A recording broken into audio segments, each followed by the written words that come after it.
માનવ જિંદગીની કિંમત પર હંમેશા સવાલ ઉઠતા આવે છે ને ત્યારે જ્યારે એ કોઈ શ્રમિક હોય, જ્યારે એ કોઈ નાનો કર્મચારી હોય, અદ્યતન ટેકનોલોજી છે પણ એમ છતાં આજે પણ અમદાવાદ જેવા મોટા શહેરમાં જો ગટર સાફ કરવી હોય તો એમાં માણસને ઉતારવામાં આવે છે ને એ પણ કોઈ પણ પ્રકારના પ્રોટેક્શન, આધુનિક સાધનો વગર. અને ફરી એકવાર આવું થયું ને એક શ્રમિકનું મોત થયું ને ફરી એકવાર અમદાવાદ મહાનગરપાલિકા પર સવાલો ઉઠી રહ્યા છે.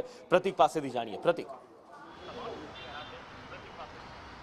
નુપુર, આ મામલે હાઈકોર્ટે પણ અનેક વખત અમદાવાદ મ્યુનિસિપલ કોર્પોરેશનનો ઉધડો લીધો છે. આ સાથે જ કેન્દ્ર સરકારે પણ આજે નિયમો છે, કાયદાઓ છે, તેમાં સુધારો કર્યો છે કે શ્રમિકોને સુરક્ષા વિના ગટરમાં ન ઉતારી શકાય. તેમ છતાં પણ અમદાવાદ મ્યુનિસિપલ કોર્પોરેશનના અધિકારીઓ છે તે હાઈકોર્ટનું નથી ગાંઠતા, સુપ્રીમ કોર્ટનું નથી ગાંઠતા અને આવી બેદરકારી દાખવતા હોય છે. જેના ભાગરૂપે આજે એક શ્રમિકનું મોત થયું છે. ગઈકાલ રાત્રે 11 વાગે આજે શ્રમિક છે, મૂળ ઉત્તર પ્રદેશનો 22 વર્ષીય યુવક અભિષેક નામ છે તેનું, તે ઉસ્માનપુરા પાસે આવેલી એક જગ્યા કે જ્યાં આગળ હાલ કામગીરી અમદાવાદ મ્યુનિસિપલ કોર્પોરેશનની ચાલી રહી છે, ડ્રેનેજના રિહેબિલિટેશન માટેની કામગીરી ચાલી રહી છે. અને આ કામગીરી દરમિયાન તે ગટરની અંદર પડી ગયો હતો અને તેનું મોત થયું હતું. આજે લગભગ 1 વાગ્યાની આસપાસ ફાયર બ્રિગેડના જવાનોએ આ જે યુવક છે તેનો મૃતદેહ બહાર કાઢ્યો છે અને હાલ નવરંગપુરા પોલીસ દ્વારા સમગ્ર મામલે કાર્યવાહી કરવામાં આવી રહી છે કે કોની બેદરકારીથી આ યુવકનું મોત થયું છે. પરંતુ ચિંતાજનક વાત છે કે અનેક વખત હાઈકોર્ટ દ્વારા ઉધડો લીધો હોવા છતાં પણ શા માટે અમદાવાદ મ્યુનિસિપલ કોર્પોરેશનના અધિકારીઓ તેમને ગાંઠતા નથી. આ સાથે